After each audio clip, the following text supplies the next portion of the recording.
अस्सलाम वालेकुम। आज का हमारा जो टॉपिक हमने स्टडी करना है वो है आयनिक बॉन्ड। बेसिकली इस लेक्चर में हम ये देखेंगे कि आयनिक बॉन्ड होता क्या है, कैसे बनता है और periodic टेबल में से किस किस्म के एलिमेंट्स जो है वो आयनिक बॉन्ड की फॉर्मेशन करते हैं। तो सबसे पहले हम इसकी डेफिनेशन देखते हैं। इसमें ये है कि एक ऐसा बॉन्ड जो कैसे बनता है इलेक्ट्रॉन के कंप्लीट ट्रांसफर की वजह से। कंप्लीट ट्रांसफर का मतलब क्या है कि मुकम्मल तौर पे इलेक्ट्रॉन एक एटम के वैलेंस शेल से निकल के दूसरे एटम के वैलेंस शेल में चला जाता है।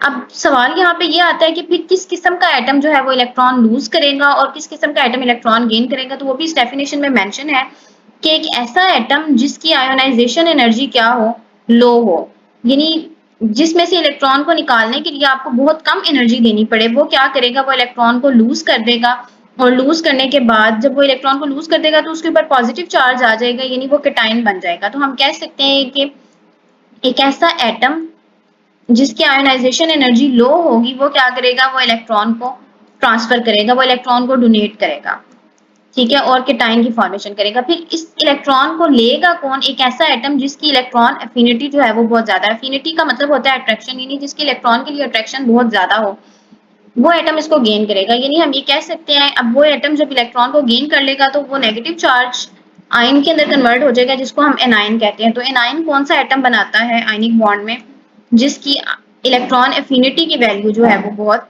ज्यादा हो,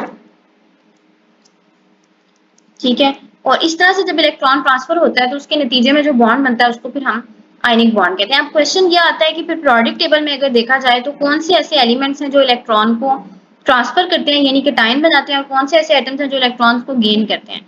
तो याद रखिए, अगर हम यहाँ पे एक पीरियोडिक टेबल की मदद से देखें कि पीरियोडिक टेबल के स्टार्ट में जो ग्रुप्स होते हैं उनकी आयोनाइजेशन एनर्जी की वैल्यूज कम होती हैं, और जैसे जैसे पीरियोडिक टेबल में हम लेफ्ट से राइट की तरफ मूव करते हैं तो एलिमेंट्स की जो आयोनाइजेशन एनर्जी है या उनकी जो इलेक्ट्रॉन एफिनिटी है वो बढ़ती जाती है। इट मींस मैं ये कह सकती हूँ कि जो स्टार्ट में पहला ग्रुप है इसकी आयोनाइजेशन एनर्जी बहुत लो होगी, और नोबल गैसेस तो क्योंकि बॉन्ड फॉर्मेशन में पार्टिसिपेट नहीं करती तो उनको हम निकाल देंगे। फिर इससे पिछला जो ग्रुप है, ग्रुप 17, जो हेलोजेंस का ग्रुप है, उनकी इलेक्ट्रॉन एफिनिटी की वैल्यू मैक्सिमम होगी क्योंकि वो पीरियोडिक टेबल में सबसे लास्ट पे राइट साइड पे एग्जिस्ट कर रहे हैं। तो हम ये मेंशन कर सकते हैं कि जो पॉजिटिव आयंस हैं वो क्या, कौन से ग्रुप्स के एलिमेंट बनाएंगे, ग्रुप 1 के एलिमेंट, और जो इलेक्ट्रॉन गेन करके नेगेटिव आयंस बनाएंगे वो होंगे ग्रुप 7 के एलिमेंट्स। अगर अब आप ऑक्टेट रूल के लिहाज से भी देखें, यानी लीविस कॉन्सेप्ट ऑफ बॉन्डिंग के लिहाज से भी देखें, तो ग्रुप 1 के जो एलिमेंट्स हैं उनके वैलेंस शेल में एक इलेक्ट्रॉन प्रेजेंट है। उन्हें अपना ऑक्टेट कंप्लीट करने के लिए या तो 7 इलेक्ट्रॉन्स चाहिए, या वो क्या करें कि अपने इस एक इलेक्ट्रॉन को लूज कर दें ताकि उनका ऑक्टेट कंप्लीट हो सके। तो 7 इलेक्ट्रॉन्स को गेन करना कंपैरेटिवली मुश्किल टास्क होता है, इसलिए वो क्या करते हैं, एक इलेक्ट्रॉन को लूज कर देते हैं। इसके कंपैरिजन में अगर हम ग्रुप 7 यानी हाइड्रोजन्स को देखें तो उनके वैलेंस शेल में 7 इलेक्ट्रॉन्स होते हैं। उनको अपना ऑक्टेट कंप्लीट करने के लिए जस्ट एक इलेक्ट्रॉन की जरूरत है, इस वजह से उनकी इलेक्ट्रॉन एफिनिटी बहुत ज्यादा हाई होती है और वो एक इलेक्ट्रॉन को गेन कर लेते हैं। दूसरा, इनका साइज भी बहुत छोटा होता है जिसकी वजह से न्यूक्लियस की अट्रैक्शन बढ़ जाती है और ये बासानी इलेक्ट्रॉन को एक्सेप्ट कर लेते हैं। अब हम यहाँ पे अगर एक एग्जाम्पल इस हवाले से डिस्कस करें तो ग्रुप 1 से हम एक जो मशहूर जमाना एग्जाम्पल है वो ले लेते हैं सोडियम की। सोडियम आपको पता है, अगर सोडियम का एटॉमिक नंबर होता है 11। अगर मैं इसकी कॉन्फ़िगरेशन लिखूं तो इसके पहले शेल में 2 इलेक्ट्रॉन्स हैं, दूसरे शेल में 8 इलेक्ट्रॉन्स हैं और तीसरे शेल में 1 इलेक्ट्रॉन है। अब अपना ऑक्टेट कंप्लीट करने के लिए ये क्या करेगा, इस एक इलेक्ट्रॉन को लूज कर देगा ताकि इसके वैलेंस शेल में फिर 8 इलेक्ट्रॉन्स रह जाएं। तो मैं इसको इक्वेशन की फॉर्म में कैसे लिखूंगी कि सोडियम ने एक इलेक्ट्रॉन जब लूज कर दिया तो इसके ऊपर पॉजिटिव चार्ज आ गया और इसकी इलेक्ट्रॉनिक कॉन्फ़िगरेशन रह गई 2 और 8, ठीक है। अब इसी एक इलेक्ट्रॉन को जिसको सोडियम ने लूज किया था, क्लोरीन क्या करेगा, उसको गेन कर लेगा। क्लोरीन का एटॉमिक नंबर होता है 17। इसकी अगर इलेक्ट्रॉनिक कॉन्फ़िगरेशन लिखें तो वो होगी 2, 8 और 7। इसको अपना ऑक्टेट कंप्लीट करने के लिए एक इलेक्ट्रॉन की जरूरत है, तो ये एक इलेक्ट्रॉन गेन करेगा और एक इलेक्ट्रॉन गेन करने की वजह से इस पे नेगेटिव चार्ज आ जाएगा और इसकी इलेक्ट्रॉनिक कॉन्फ़िगरेशन हो जाएगी 2, 8 एंड 8। इस तरह से सोडियम का भी ऑक्टेट कंप्लीट हो गया और क्लोरीन का भी ऑक्टेट कंप्लीट हो गया। सोडियम ने जो है, अगर हम देखा जाए पीरियोडिक टेबल में से, तो सोडियम ने नियॉन की इलेक्ट्रॉनिक कॉन्फ़िगरेशन को अचीव कर लिया और क्लोरीन ने आर्गॉन की इलेक्ट्रॉनिक कॉन्फ़िगरेशन को अचीव कर लिया। इस तरीके से ये दोनों क्या हो गए हैं, स्टेबल हो गए हैं। अब हमारे पास एक आ गया है सोडियम आयन और साथ हमारे पास आ गया है क्लोराइड। तो आपको पता है ऑपोजिट चार्जेस जो है वो एक दूसरे को अट्रैक्ट करते हैं। ये दोनों ऑपोजिट चार्जेस आपस में अट्रैक्ट करेंगे और इनके electrostatic force of attraction develop होगी और इलेक्ट्रोस्टैटिक फोर्स ऑफ अट्रैक्शन जो है उसको फिर हम आयनिक बॉन्ड का नाम दे देते हैं। इस तरह से ही हमारे पास सोडियम क्लोराइड की एक फार्मूला यूनिट की सिंथेसिस हो जाती है। तो ये था आयनिक बॉन्ड। फिर आयनिक बॉन्ड की हम एक डेफिनेशन ये भी कर सकते हैं कि the bond that is form due to the electrostatic force of attraction between oppositely charged ion. यानी इसको हम यहाँ पे लिख लेते हैं। आयनिक बॉन्ड को हम एक और तरीके से डिफाइन कर सकते हैं कि द बॉन्ड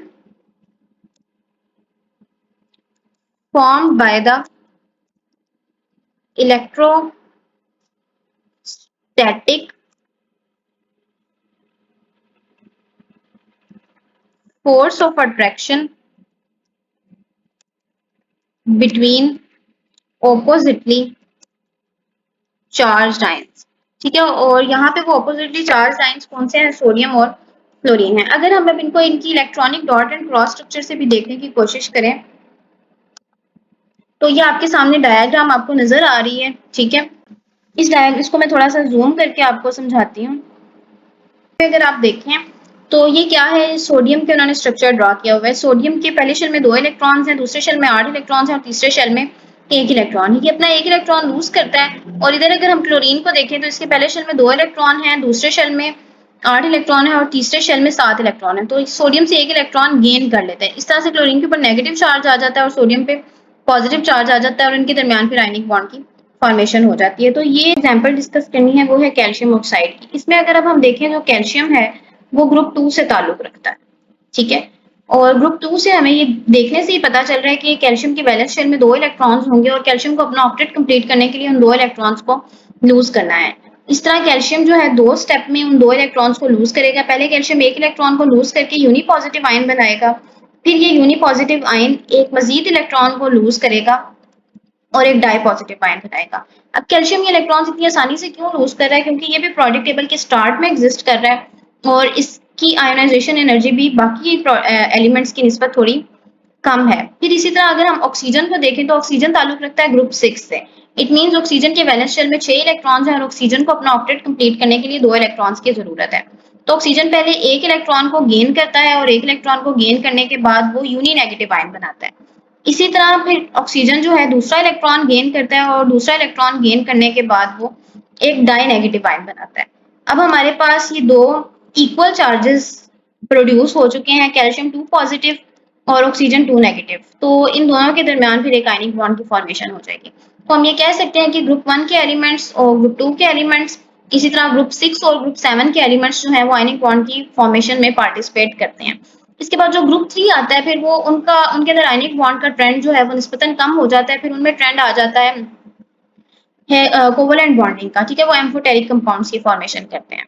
इसी तरह फिर मजीद हम दूसरी तरफ आए हैं नाइट्रोजन, अगर ग्रुप 5 की बात करें तो वो भी फिर कोवलेंट बॉन्ड में का उनमें ट्रेंड ज्यादा है क्योंकि उनके इलेक्ट्रॉन एफिनिटी बनिस्बत कम है। फिर इसमें एक और चीज मैं बताती चलूं कि ऐसे एलिमेंट्स आयनिक बॉन्ड की फॉर्मेशन करते हैं जिन के दरमियान इलेक्ट्रॉन नेगेटिविटी का जो डिफरेंस है वो 1.8 से ज्यादा हो। यानी हम ये कह सकते हैं कि अगर 2 एलिमेंट्स के दरमियान इलेक्ट्रॉन नेगेटिविटी का डिफरेंस जो है वो 1.8 से ज्यादा होगा तो वो किसकी फॉर्मेशन करेंगे? आयनिक बॉन्ड की फॉर्मेशन करेंगे।